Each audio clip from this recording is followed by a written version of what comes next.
Chapter 6. Things are bad.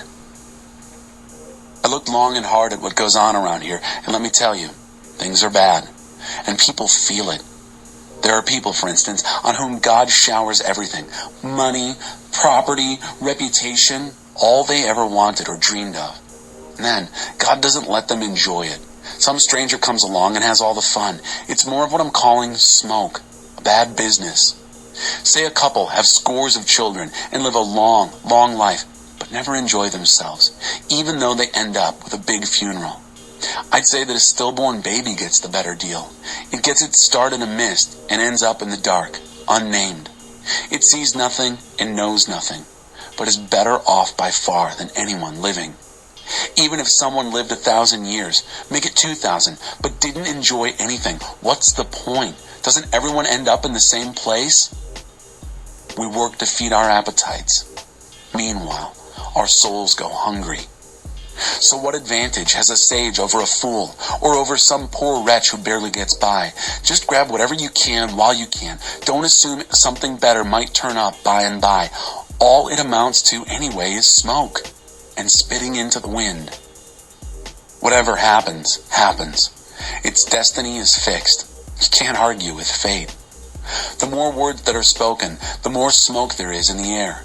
And who is any better off? And who knows what's best for us as we live out our meager smoke and shadow lives?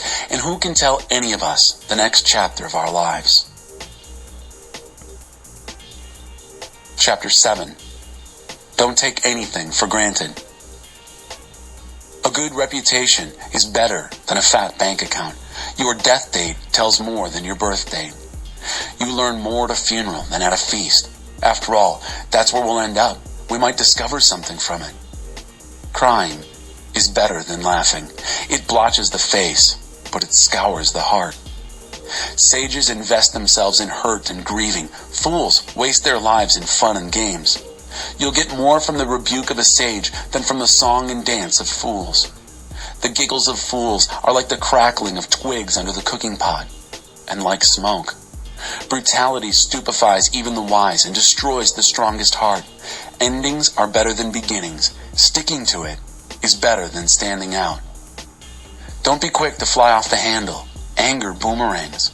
You can spot a fool by the lumps on his head. Don't always be asking, where are the good old days?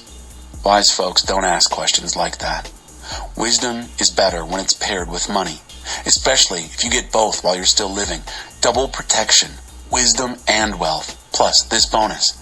Wisdom energizes its owner. Take a good look at God's work. Who could simplify and reduce creation's curves and angles to a plain, straight line? On a good day, enjoy yourself. On a bad day, examine your conscience. God arranges for both kinds of days, so that we won't take anything for granted. Stay in touch with both sides. I've seen it all in my brief and pointless life. Here a good person cut down in the middle of doing good. There, a bad person living a long life of sheer evil. So don't knock yourself out being good, and don't go overboard being wise. Believe me, you won't get anything out of it. But don't press your luck by being bad either, and don't be reckless. Why die needlessly? It's best to stay in touch with both sides of an issue. A person who fears God deals responsibly with all of reality, not just a piece of it. Wisdom puts more strength in one wise person than 10 strong men give to a city. There's not one totally good person on earth, not one who is truly pure and sinless. Don't eavesdrop on the conversation of others. What if the gossip's about you and you'd rather not hear it? You've done that a few times, haven't you? Said things behind someone's back you wouldn't say to his face. How to interpret the meaning of life. I tested everything in my search for wisdom. I set out to be wise, but it was beyond me, far beyond me, and deep. Oh, so deep. Does anyone ever find it? I concentrated with all my might, studying and exploring and seeking wisdom, the meaning of life. I also wanted to identify evil and stupidity, foolishness and craziness. One discovery? A woman can be a bitter pill to swallow, full of seductive scheming and grasping. The lucky escape her. The undiscerning get caught. At least this is my experience, what I, the quester, have pieced together as I've tried to make sense of life. But the wisdom I've looked for I haven't found. I didn't find one man or woman in 1,000 worth my while. Yet I did spot one ray of light in this murk. God made men and women true and upright. We're the ones who've made a mess of things. Chapter 8. There's nothing better than being wise, knowing how to interpret the meaning of life. Wisdom puts light in the eyes and gives gentleness to words and manners. No one can control the wind. Do what your king commands. You gave a sacred oath of obedience. Don't worryingly second-guess your orders or try to back out when the task is unpleasant. You're serving his pleasure, not yours. The king has the last word. Who dares say to him, "What are you doing?" Carrying out orders won't hurt you a bit. The wise person obeys promptly and accurately. Yes, there's a right time and way for everything, even though, unfortunately, we miss it for the most part. It's true that no one knows what's going to happen, or when. Who's around to tell us? No one can control the wind or lock it in a box. No one has any say-so regarding the day of death. No one can stop a battle in its tracks. No one who does evil can be saved by evil. All this I observed as I tried my best to understand all that's going on in this world. As long as men and women have the power to hurt each other, this is the way it is. One fate for everybody. One time, I saw wicked men given a solemn burial in holy ground. When the people returned to the city, they delivered flowery eulogies, and in the very place where wicked acts were done by those very men. More smoke, indeed. Because the sentence against evil deeds is so long in coming, people in general think they can get by with murder. Even though a person sins and gets by with it hundreds of times throughout a long life, I'm still convinced that the good life is reserved for the person who fears God, who lives reverently in his presence, and that the evil person will not experience a good life. No matter how many days he lives, they'll all be as flat and colorless as a shadow, because he doesn't fear God. Here's something that happens all the time and makes no sense at all. Good people get what's coming to the wicked, and bad people get what's coming to the good. I tell you, this makes no sense. It's smoke. So, I'm all for just going ahead and having a good time, the best possible. The only earthly good men and women can look forward to is to eat and drink well and have a good time. Compensation for the struggle for survival these few years God gives us on earth. When I determined to load up on wisdom and examine everything taking place on earth, I realized that if you keep your eyes open day and night without even blinking, you'll still never figure out the meaning of what God is doing on this earth. Search as hard as you like, you're not going to make sense of it. No matter how smart you are, you won't get to the bottom of it. Chapter 9.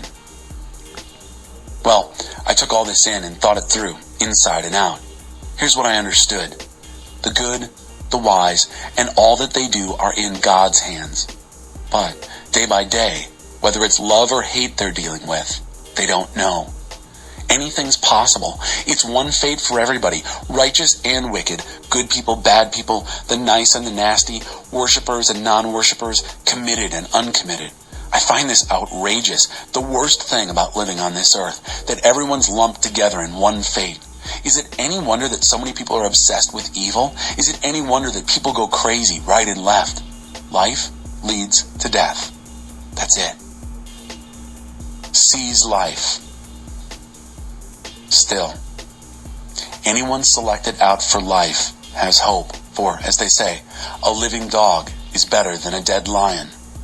The living at least know something, even if it's only that they're going to die. But the dead know nothing and get nothing. They're a minus that no one remembers. Their loves, their hates, yes, even their dreams are long gone.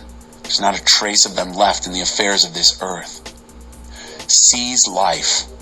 Eat bread with gusto. Drink wine with a robust heart. Oh yes, God takes pleasure in your pleasure. Dress festively every morning. Don't skimp on colors and scarves. Relish life with the spouse you love. Each and every day of your precarious life. Each day is God's gift. It's all you get in exchange for the hard work of staying alive. Make the most of each one. Whatever turns up, grab it and do it. And heartily. This is your last and only chance at it, for there's neither work to do nor thoughts to think in the company of the dead, where you're most certainly headed. I took another walk around the neighborhood and realized that on this earth, as it is, the race is not always to the swift, nor the battle to the strong, nor satisfaction to the wise, nor riches to the smart, nor grace to the learned. Sooner or later, bad luck hits us all. No one can predict misfortune. Like fish caught in a cruel net or birds in a trap, so men and women are caught by accidents evil and sudden. Wisdom is better than muscle. One day, as I was observing how wisdom fares on this earth, I saw something that made me sit up and take notice. There was a small town with only a few people in it. A strong king came and mounted an attack, building trenches and attack posts around it. There was a poor but wise man in that town whose wisdom saved the town, but he was promptly forgotten. He was only a poor man after all. All the same, I still say that wisdom is better than muscle, even though the wise poor man was treated with contempt and soon forgotten. The quiet words of the wise are more effective than the ranting of a king of fools. Wisdom is better than warheads, but one hothead can ruin the good earth. Chapter 10. Dead flies and perfume make it stink, and a little foolishness decomposes much wisdom. Wise thinking leads to right living. Stupid thinking leads to wrong living. Fools on the road have no sense of direction. The way they walk tells the story. There goes the fool again. If a ruler loses his temper against you, don't panic. A calm disposition quiets intemperate rage. Here's a piece of bad business I've seen on this earth, an error that can be blamed on whoever is in charge. Immaturity is given a place of prominence, while maturity is made to take a back seat. I've seen unproven upstarts riding in style, while experienced veterans are put out to pasture. Caution. The trap you set might catch you. Warning. Your accomplice in crime might double-cross you. Safety first. Quarrying stones is dangerous. Be alert. Felling trees is hazardous. Remember, the duller the axe, the harder the work. Use your head. The more brains, the less muscle. If the snake bites before it's been charmed, what's the point in then sending for the charmer? The words of a wise person are gracious. The talk of a fool self-destructs. He starts out talking nonsense and ends up spouting insanity and evil. Fools talk way too much, chattering stuff they know nothing about. A decent day's work so fatigues fools that they can't find their way back to town. Unlucky the land whose king is a young pup and whose princes party all night. Lucky the land whose king is mature, where the princes behave themselves and don't drink themselves silly. A shiftless man lives in a tumble-down shack. A lazy woman ends up with a leaky roof. Laughter and bread go together, and wine gives sparkle to life. But it's money that makes the world go round. Don't badmouth your leaders, not even under your breath, and don't abuse your betters, even in the privacy of your home. Loose talk has a way of getting picked up and spread around. Little birds drop the crumbs of your gossip far and wide. Chapter 11. Be generous. Invest in acts of charity. Charity yields high returns. Don't hoard your goods. Spread them around. Be a blessing to others. This could be your last night. When the clouds are full of water, it rains. When the wind blows down a tree, it lies where it falls. Don't sit there watching the wind. Do your own work. Don't stare at the clouds. Get on with your life. Just as you'll never understand the mystery of life forming in a pregnant woman, so you'll never understand the mystery at work in all that God does. Go to work in the morning and stick to it until evening without watching the clock. You never know from moment to moment how your work will turn out in the end.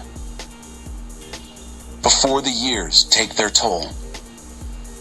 Oh, how sweet the light of day, and how wonderful to live in the sunshine. Even if you live a long time, don't take a single day for granted.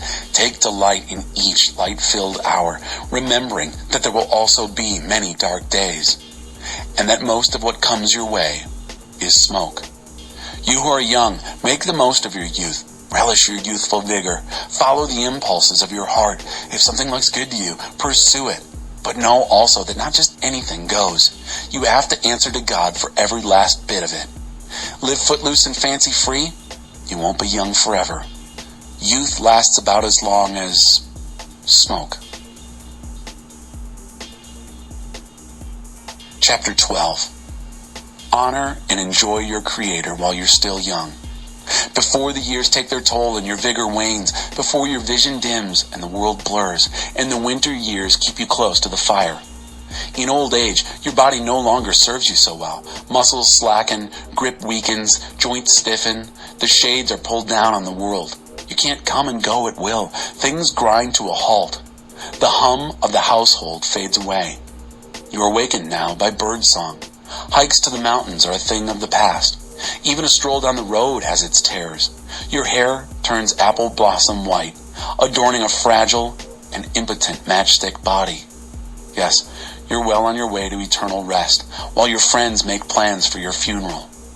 Life, lovely while it lasts, is soon over. Life as we know it, precious and beautiful, ends. The body is put back in the same ground it came from. The spirit returns to God, who first breathed it. It's all smoke, nothing but smoke. The quester says that everything's smoke. The final word. Besides being wise himself, the quester also taught others knowledge. He weighed, examined, and arranged many proverbs. The quester did his best to find the right words and write the plain truth. The words of the wise prod us to live well. They're like nails hammered home, holding life together. They are given by God, the one shepherd. But regarding anything beyond this, dear friend, go easy.